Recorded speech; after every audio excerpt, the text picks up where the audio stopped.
Hallo, jeg heter Sandra, jeg spiser så mange grønnsaker, og jeg har 100% av Super Mario Wonder. Albumet Perspektiv er ute nå! Velkommen til albumet Perspektiv!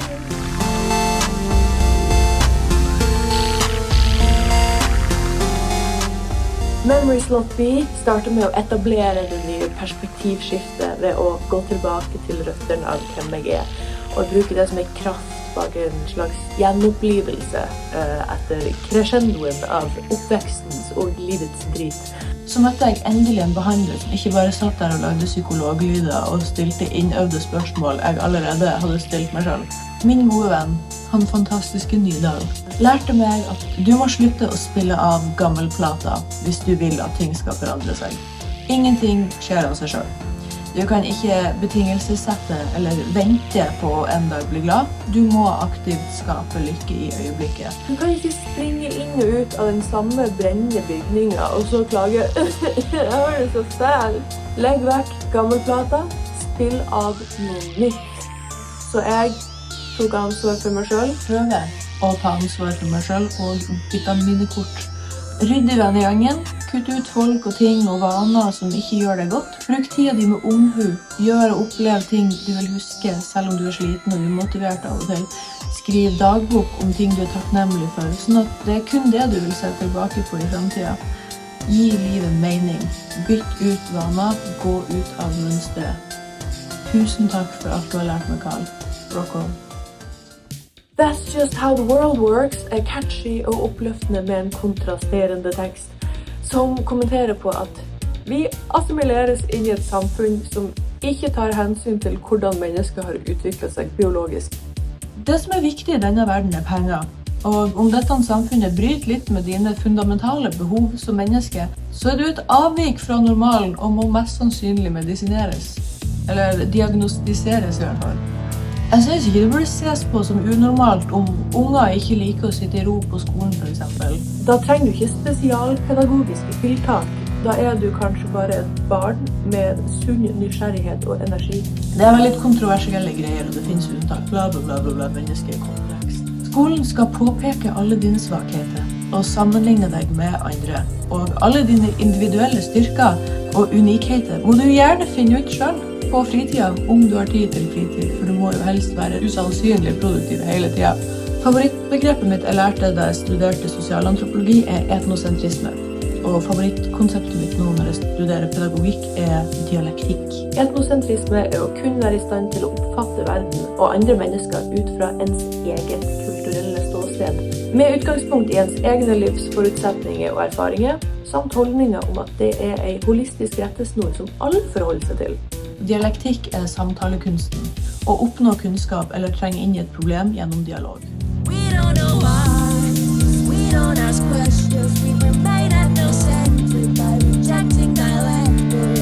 Still spørsmål, ta inn ny informasjon, få et nytt perspektiv. Utfordre egne holdninger og utvikle deg som et kritisk tenkende vesen. Ja. So what is your job? Do you go to school? That's all your life is. That's where your worth is. That's how the world is. Om du møter andre mennesker i den tro om at de lever eller har lyst til å leve det samme livet som deg, så går man glipp av mye av hva som gjør det mennesket til seg selv. Man trenger ikke være lik for å gå overens. Jo mer ulik man er, jo mer kan man lære av hverandre. I see now that the circumstances of one's birth are irrelevant. It is what you do with the gift of life that determines who you are. Og derfor tror jeg det er utrolig viktig å møte hverandre med nysgjerrighet og respekt. Ingen har rett. Jeg har ikke rett. Jeg vet ikke hva jeg driver med, men jeg tror jeg har peiling på hva jeg driver med.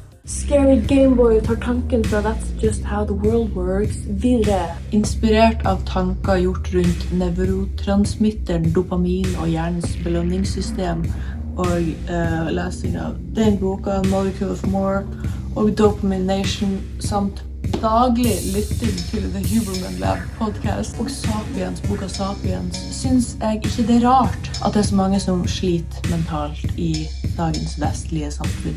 Mennesket utviklet seg i en tid preget av ressursknapphet. Overlevelse var fysisk krevende. I dag lever vi I overflod. Overflod av hjelpemidler.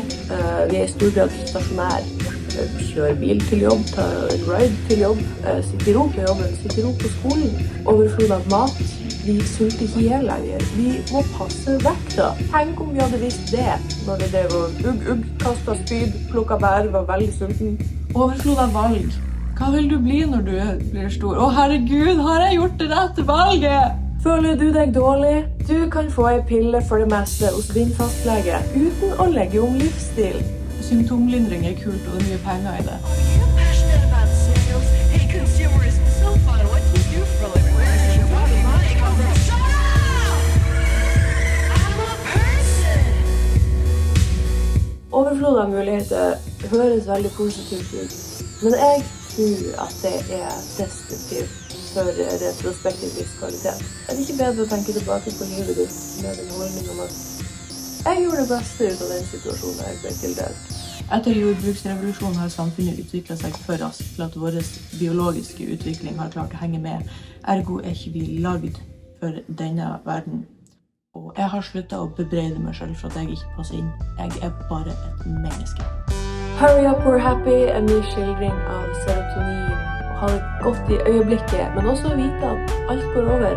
Desto større grunn til å praktisere mindful takknemlighet og leve I nuet. Der dopamin gir ønske å drive for mer, gir serotonin en følelse av glede, ro og tilfredshet her og nå.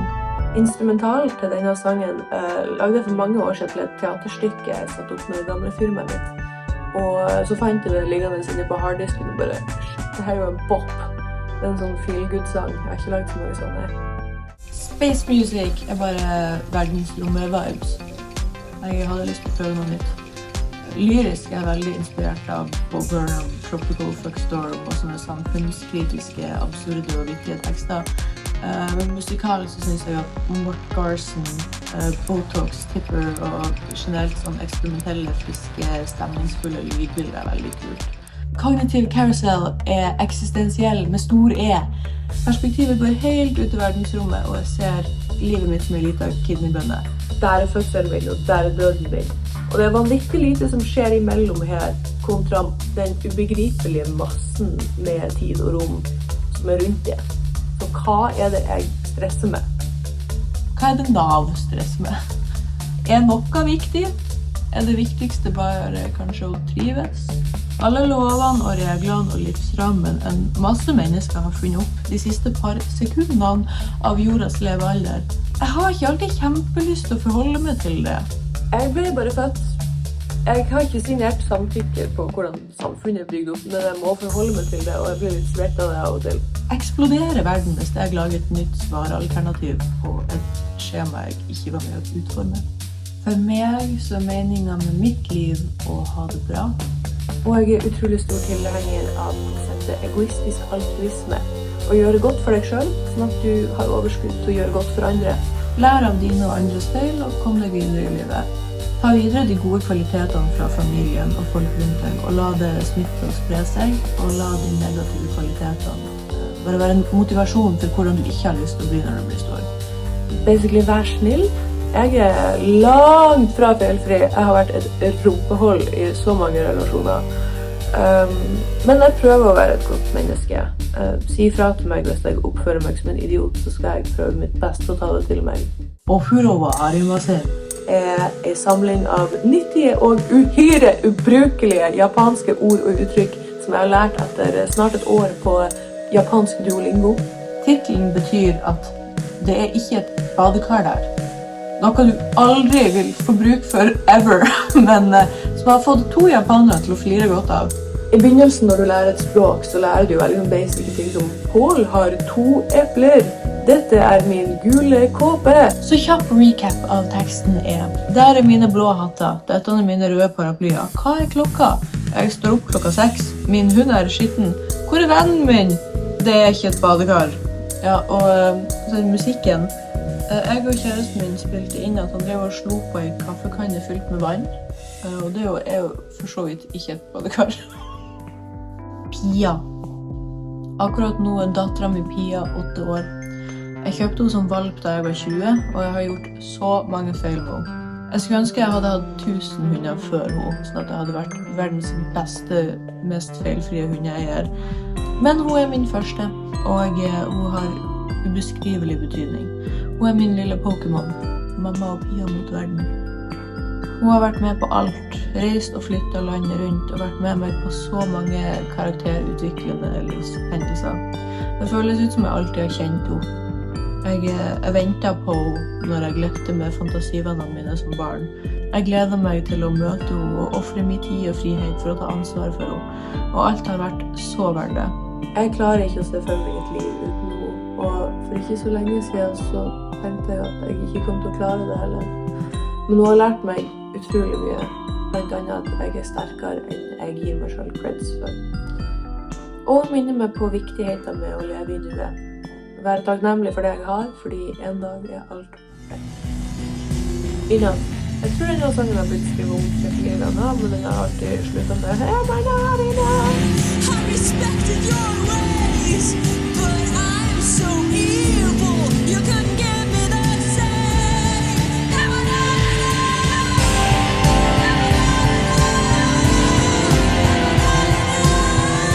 Jeg kunne ikke stå for den første teksten jeg skrev, fordi det var en for ensidig og urettferdig skildring av en relasjon. Så jeg skrev den om og endte til slutt med en helt annen sang. Denne handler om dårlige venner, og spesifikt om ubalanse i å gi og ta i en relasjon. Om noen har en tung periode, så er det naturlig at man setter seg selv litt til sides og gir litt ekstra. Men hvis det er normalen i den relasjonen, så synes jeg ikke du skal bruke energien din som veldedighet. Igjen så er ikke jeg feilfri.